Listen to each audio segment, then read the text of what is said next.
벌써 30년이 다 되어가지만 그해 봄부터 가을까지의 외롭고 힘들었던 싸움을 돌이켜보면 언제나 그때처럼 막막하고 암담해진다. 어쩌면 그런 싸움이야말로 우리가 살아가면서 흔히 빠지게 되는 일이고, 그래서 실은 아직도 내가 거기에서 벗어나지 못했기 때문에 받게 되는 느낌인지도 모르겠다.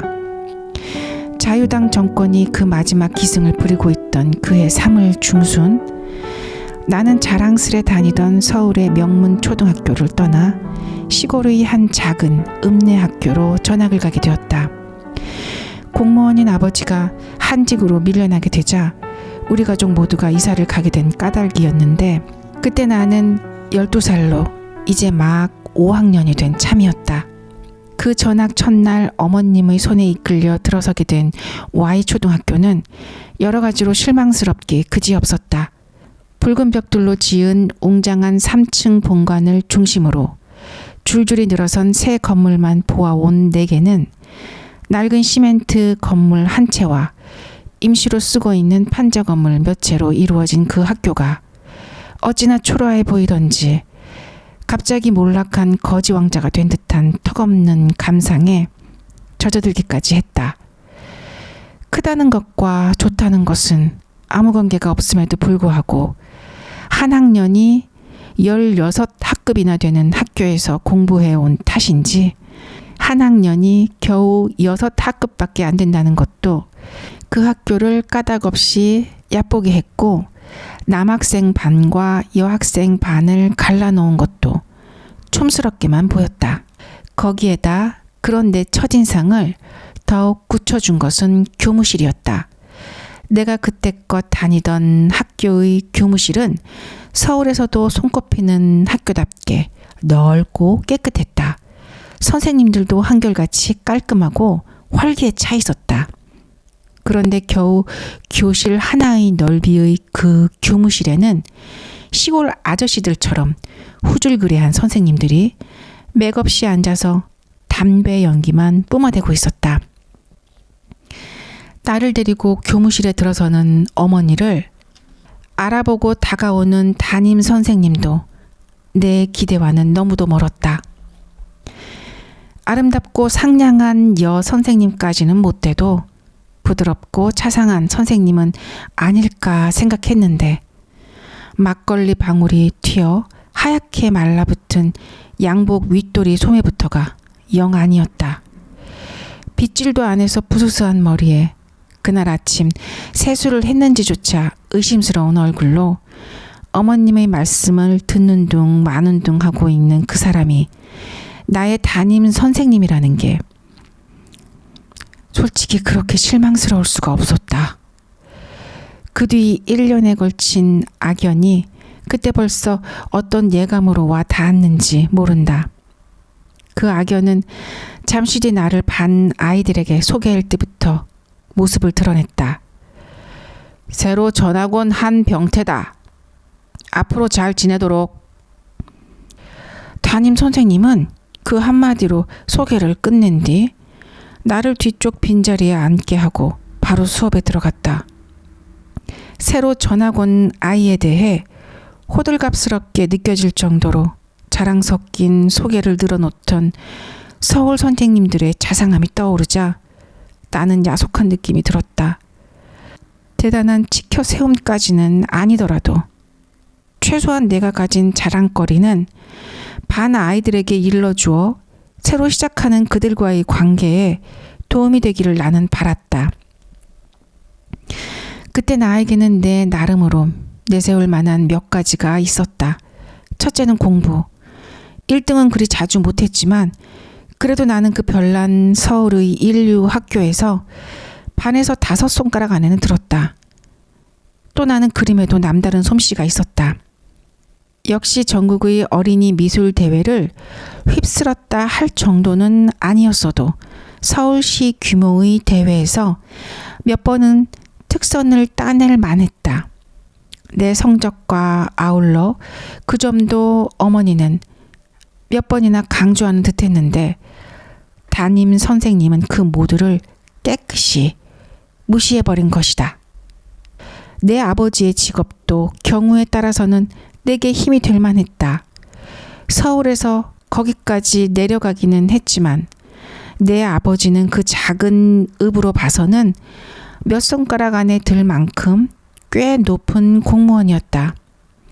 야속스럽기는 아이들도 담임 선생님과 마찬가지였다. 서울에서 새로 전학 온 아이가 반에 들어오면 아이들은 쉬는 시간이 되기 바쁘게 그를 빙 둘러싸고 이것저것 묻게 마련이었다. 공부는 잘하는가, 힘은 센가, 집은 잘 사는가 따위로 말하자면 나중에 그 아이와 맺게 될 관계의 기초자료를 모으는 셈이었다. 그런데 그 새로운 반 친구들은 새로운 담임 선생님과 마찬가지로 그런 쪽으로는 별로 관심이 없었다. 쉬는 시간에는 저만 찌서 흘끗흘끗 훔쳐보기만 하다가 점심시간이 되어서야 몇 명이 몰려와 묻는다는 게 고작 전차는 타봤냐, 숭례문은 보았냐 이 정도 따위였고 부러워하거나 감탄하는 것도 기껏 나만 가지고 있었던 고급 학용품 정도였다.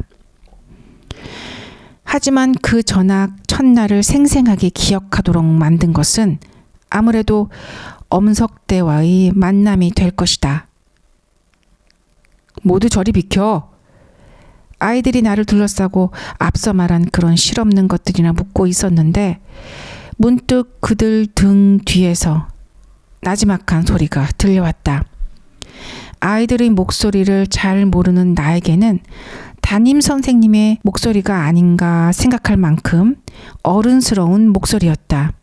아이들이 움찔하며 둘러서는데 나까지 놀라 돌아보니 가운데 줄 맨 뒤쪽에 한 아이가 버티고 앉아 우리 쪽을 지그시 바라보고 있었다. 아직 같은 반이 된 지 1시간밖에 안 되었지만 그 아이만은 나를 알아볼 수 있었다. 담임 선생님과 내가 처음 교실로 들어왔을 때 차려, 경례 소리를 친 것으로 보아 반장인 듯한 아이였다. 그러나 내가 그를 엇비슷한 아이들 가운데서 금방 구별해낼 수 있었던 것은 그가 다른 아이들보다 머리통 하나는 더 있어 별 만큼 앉은 귀가 크고 눈빛이 쏘는 듯했기 때문이었다. 한병태랬지? 이리 와봐. 그가 좀 전과 똑같은 나지막하지만 힘실린 목소리로 말했다. 손끝 하나 까딱하지 않았으나 나는 하마터면 일어날 뻔했다. 그만큼 그의 눈빛은 이상한 힘으로 나를 끌었다. 하지만 나는 서울 아이다운 영악함으로 마음을 다잡아 먹었다. 이게 첫싸움이다. 나는 버티는 데까지 버텨볼 작정이었다. 처음부터 호락호락해 보여서는 앞으로 지내기가 어려워진다는 내 나름의 계산도 있었지만 다른 아이들의 까닭 모를 거의 절대적인 복종을 보자 야릇한 오기가 생긴 탓이기도 했다. 왜 그래? 내가 아랫도리에 힘을 주며 깐깐하게 묻자 그가 피식 웃었다. 물어볼 게 있어. 물어볼 게 있으면 너가 와. 뭐? 순간 그의 눈꼬리가 치켜 올라가는 것 같더니 이내 별소리를 다 듣는다는 듯 다시 피식 웃었다. 그런 다음 더는 입을 열지 않고 나를 가만히 보았는데 그 눈길이 너무나 쏘는 듯해 맞받기가 몹시 어려웠다. 하지만 이미 벌어진 일이었다. 이것도 싸움이다 싶어 안간힘을 다해 버티고 있는데 그 아이 곁에 앉아있던 키 큰 아이 둘이 일어나 내게로 왔다. 일어나 임마. 둘 다 금세 덤벼들기라도 할 듯이 성난 기색이었다. 아무리 생각을 해봐도 힘으로는 어느 쪽도 당해내기 어려울 것 같은 녀석들이었다. 나는 얼떨에 벌떡 일어났다. 그 중의 하나가 내 옷깃을 거칠게 잡으며 소리쳤다. 임마, 엄석대가 오라고 하잖아. 반장 말이 우습게 들려? 내가 엄석대란 말을 들은 것은 그때가 처음이었다. 그 이름을 듣는 순간 그대로 내 기억에 새겨졌는데 아마도 그것은 그 이름을 말하는 아이의 말투가 유별났기 때문일지도 몰랐다. 무언가 대단히 높고 귀한 사람의 이름을 부르고 있다는, 그래서 당연히 존경과 복종을 바쳐야 한다는 그런 느낌을 주는 것이었다. 그게 다시 나를 까닭 모르게 움츠러들게 했지만 그래도 물러설 수는 없었다. 수많은 눈초리가 나를 지켜보고 있는 까닭이었다. 너희들은 뭐야?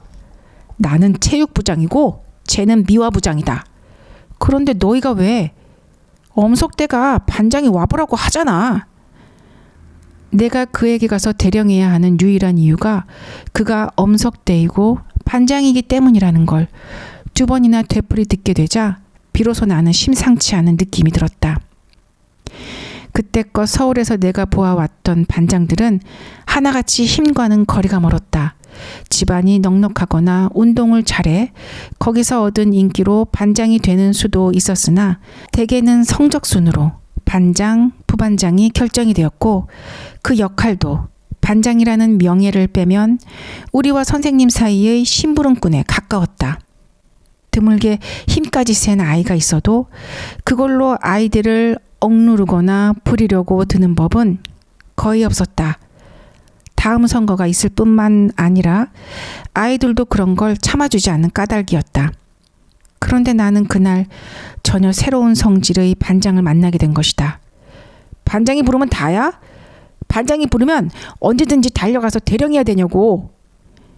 그래도 나는 사나이다운 꿋꿋함으로 마지막 저항을 해보았다. 그때 알 수 없는 일이 벌어졌다. 그 말이 떨어지자 구경하고 있던 아이들이 갑자기 큰 소리로 웃어댔다. 내가 무슨 바보 같은 소리를 했다는 듯이. 그때껏 나를 을러대던 2 녀석과 엄석대까지를 포함한 많은 아이들 모두가 입을 크게 벌리고 떠들썩하게 웃어댔다. 나는 어리둥절했다. 겨우 정신을 가다듬어 내가 한 말 어디가 그들을 그토록 웃게 만들었는지를 생각해보고 있는데 미화부장이라는 녀석이 웃음을 참으며 물었다. 그럼 반장이 부르는데 안 가? 어디 학교야? 어디서 왔어? 너희 반에는 반장도 없었어? 그런데 그 무슨 어이없는 생각의 변화였을까? 나는 문득 무엇인가 큰 잘못을 하고 있다는 느낌. 특히 담임 선생님이 부르시는데 뻗대고 있었던 것과 흡사한 착각이 일어났다. 어쩌면 그때까지도 멈춰지지 않고 있던 아이들의 왁자한 웃음에 기가 죽어서 그게 굴욕적인 복종인 줄 알면서도 석대의 말을 따랐는지도 모를 일이었다. 내가 머뭇머뭇 그에게 다가가자 엄석대는 그동안의 웃음을 그치고 웃는 얼굴로 바꾸며 물었다. 나한테 잠깐 오기가 그렇게 힘들어? 목소리도 전과 달리 정이 뚝뚝 묻어나는 듯했다. 나는 그 너그러움에 하마터면 감격해 펄쩍 뛰며 머리를 저을 뻔했다. 아까보다는 다소 덜하기는 했어도 아직은 나를 강하게 지배하고 있는 어떤 거부감이 겨우 그런 자존심을 상하게 하는 짓거리를 막아주었다. 엄석대는 확실히 놀라운 아이였다. 그는 잠깐 동안에 내가 그에게 억지로 끌려갔다는 느낌을 깨끗이 씻어 주었을 뿐 아니라 내가 담임 선생님에게 품었던 야속함까지도 풀어주었다. 서울 무슨 학교랬지? 얼마나 커? 우리 학교와는 될 수 없을 만큼 좋겠지? 먼저 그렇게 물어주어 엄청나게 많은 학생 수와 오랜 전통이 있으며 서울에서도 공부 잘하기로 소문난 내가 다니던 학교를 자랑할 수 있게 해주었고, 공부는 어땠어? 거기서 몇 등이나 했지? 다른 거는 뭐를 잘하는데? 그렇게 물어줌으로써 내가 4학년 때 국어 과목에서 우등상을 탄 것이며 또한 그 전에 가을 경복궁에서 열린 어린이 미술대회에서 특선한 걸 자랑스럽게 자랑할 수 있도록 해주었다. 그것만이 아니었다. 마치 내 마음속을 읽기나 한 듯 석대는 내 아버지의 직업과 우리 집안의 살림살이도 물어주었다. 그 덕분에 나는 또한 특별히 내세운다는 느낌을 아이들에게 주지 않고도 군청에서 군수 다음 가는 자리에 있는 내 아버지와 우리 집안의 넉넉함을 아이들 앞에서 드러낼 수 있었다. 좋아, 그러면 너는 저기 앉도록 해. 저기가 너 자리야. 그 갑작스러운 지시에 나는 약간 정신이 들었다. 선생님이 저기 앉으라고 했는데. 문득 되살아나는 서울에서의 기억으로 그렇게 대꾸했지만 얼마 전에 투지는 되살아나지 않았다. 엄석대는 내 말을 못 들은 척 넘어갔다. 어이 김영수, 여기 이 한병태와 자리 바꿔.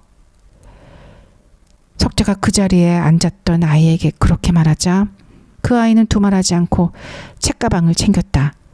그 아이의 철저한 복종이 다시 묘한 힘으로 나를 몰아 잠시 머뭇거린 것으로 저항을 마치고 나도 자리를 옮겼다.